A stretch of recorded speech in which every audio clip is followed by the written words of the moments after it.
Everyone, welcome back to Wisdom Crafts. आज हम class 12th के फर्दर टॉपिक्स को डिस्कस करने जा रहे हैं। अगर आपको याद हो तो आज हम इलेक्ट्रिक डायपोल से स्टार्ट करने वाले थे। तो आइए चलिए देखते हैं इलेक्ट्रिक डायपोल होता क्या है। मैं आपको पहले ही बता दूं, इलेक्ट्रिक डायपोल एक ऐसी चीज है जो पेयर ऑफ चार्जेस है। बट कैसे pair of charges? Two opposite and equal charges. मान लीजिए आपके पास एक पॉजिटिव चार्ज है तो दूसरी साइड आप नेगेटिव चार्ज लेंगे, और जब हम उन्हें सेपरेट कर देते हैं किसी डिस्टेंस से तो हम उसे इलेक्ट्रिक डायपोल कहते हैं। तो इलेक्ट्रिक डायपोल हमारे पास क्या है? It is a pair of charges. It is a pair of charges. Pair of charges, but what kind of charge it will be? Opposite and equal charge.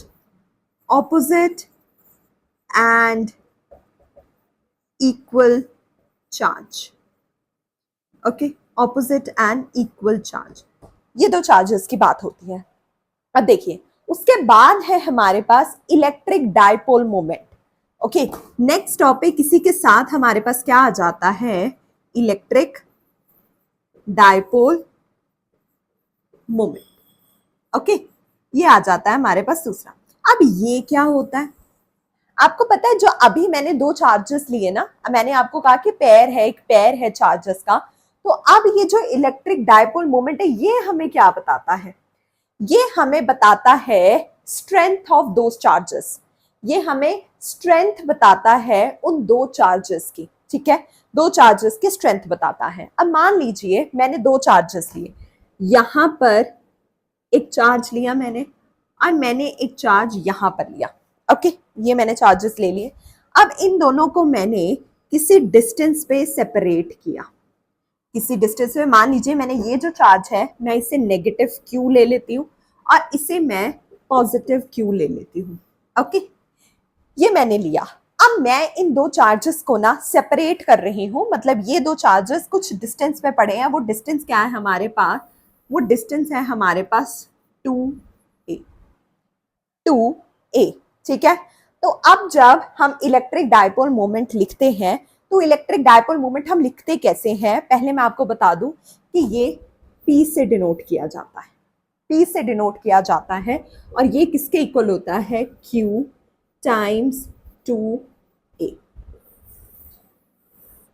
Okay, q times 2a। अगर मैं इसके direction की बात करूं कि electric dipole moment की direction क्या है, तो वो नेगेटिव q से या नेगेटिव चार्ज से पॉजिटिव चार्ज की तरफ जाता है। ठीक है, और यहां पर जो हमारी इलेक्ट्रिक डायपोल मोमेंट है वो एक वेक्टर क्वांटिटी है।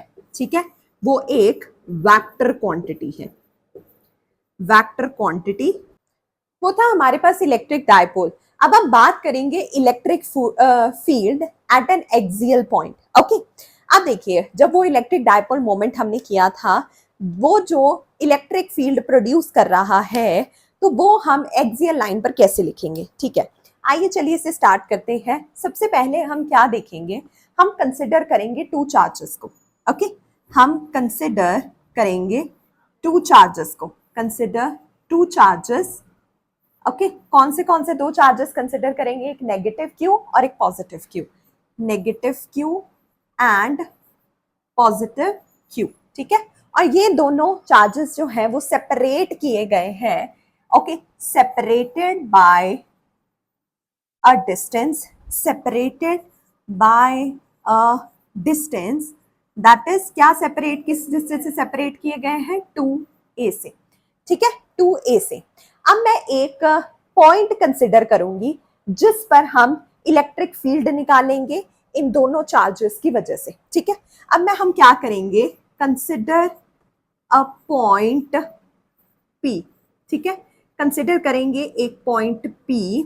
ओके, जो प्लेस किया गया है, placed at a distance R। Okay, from the origin। from the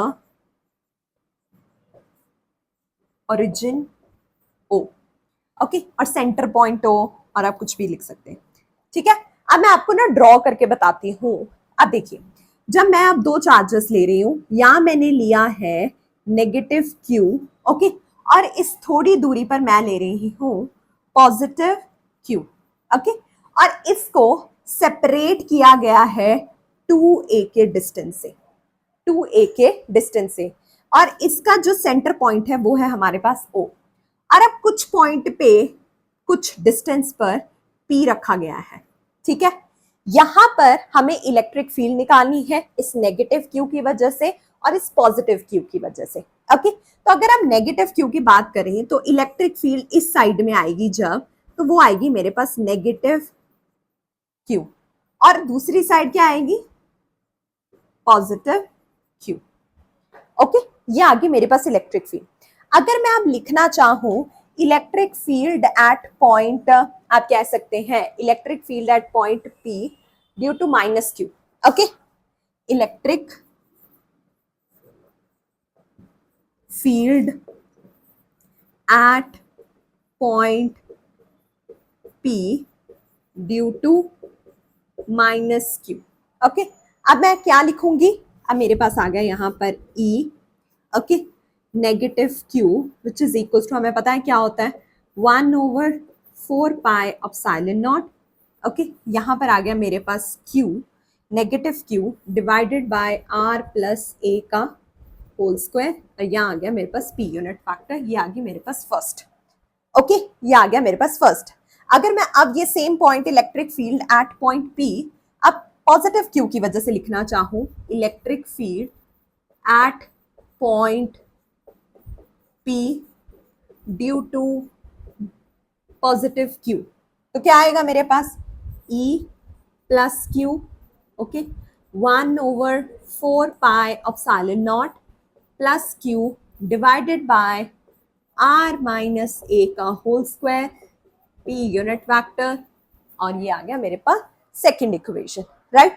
अगर अब मैं टोटल इलेक्ट्रिक फील्ड निकालना चाहूं इस पॉइंट P पे, तो मैं क्या लिखूंगी, टोटल का मतलब है ऑब्वियसली ऐड कर देंगे, total electric field at point P, ठीक है। तो मेरे पास क्या आ जाएगा E total which is equals to E plus Q plus E minus Q, okay, ये आ गया मेरे पास। अब चलो वैल्यूज पुट कर देते हैं फर्स्ट सेकेंड इक्वेशन से। क्या आई मेरे पास E total as it is, okay, positive Q क्या है मेरे पास 1/4 पाई। देखिए अब आप देखेंगे कि 1/4 पाई एप्सिलॉन नॉट और 1/4 पाई एप्सिलॉन नॉट दोनों में से कॉमन है, मतलब दोनों में सेम आ रहा है, तो मैं कॉमन ले लेती हूँ 1/4 पाई एप्सिलॉन नॉट। अब यहाँ पर मेरे पास क्या है प्लस Q, और इधर क्या है मेरे पास negative Q, right, negative Q divided by हमारे पास क्या है R plus R minus A का होल स्क्वायर और R प्लस A का होल स्क्वायर, राइट। अब देखिए अब मैं कैसे लिखूंगी E total which is equals to 1/4 pi epsilon naught, okay, यहाँ पर R माइनस A का whole square, R plus A का होल स्क्वायर, और अगर आप यहाँ देखेंगे तो 4AR आ जाएगा आपके पास सॉल्व करके, राइट। ये P unit vector as it is ही रहेगा, ठीक है, ये आ गया हमारे पास। और अगर मैं नीचे की बात करूँ ना यहाँ पर, तो मेरे पास क्या आ जाता है epsilon not 4AR divide by R minus A का स्क्वायर और उसका होल स्क्वायर, जो कि है मेरे पास P यूनिट। ये आ गया मेरे पास electric field at point P on a axial line, okay. ये था हमारे पास। अगर आपको कोई भी डाउट है तो आप कमेंट कर सकते हैं। I will try to resolve your issue, and for the time stay tuned.